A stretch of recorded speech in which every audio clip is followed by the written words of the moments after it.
Hey there, what's up? In this video, I'm going to show you how to get your Samsung Galaxy S26 Plus out of the black screen of death. Let's go.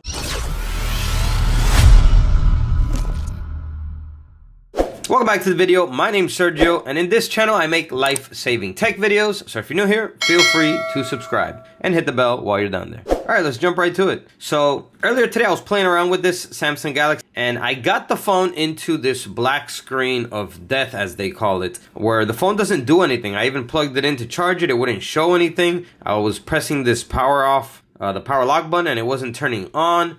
So I couldn't figure out how to get it back on until I finally did. So if you have your phone in this mode where it doesn't seem to turn on or do anything, I'm going to teach you how to get it to turn on again really easily.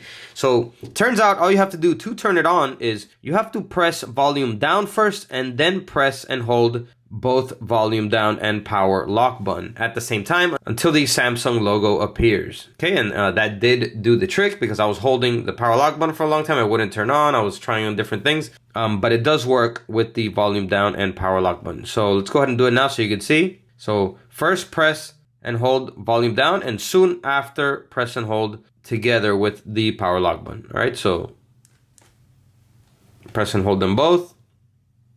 And once you see that, you can let go. It may take a little bit longer, but if it does, just continue holding them until you see that Samsung logo. Once you see it, just release, and then give it a few seconds and the phone will boot on. Okay, so hope this helped you out. If it did, all I ask is give the video a like. It really helps me out. Comment down below and let me know. Still holding on to an old device? Well, with Redevice, you can get an instant price and sell it in seconds. No hassle work, no guesswork. And if you're upgrading, you can shop certified devices too. Check it out at Redevice, link down below. And that's all for this video. I'll catch you in the next one.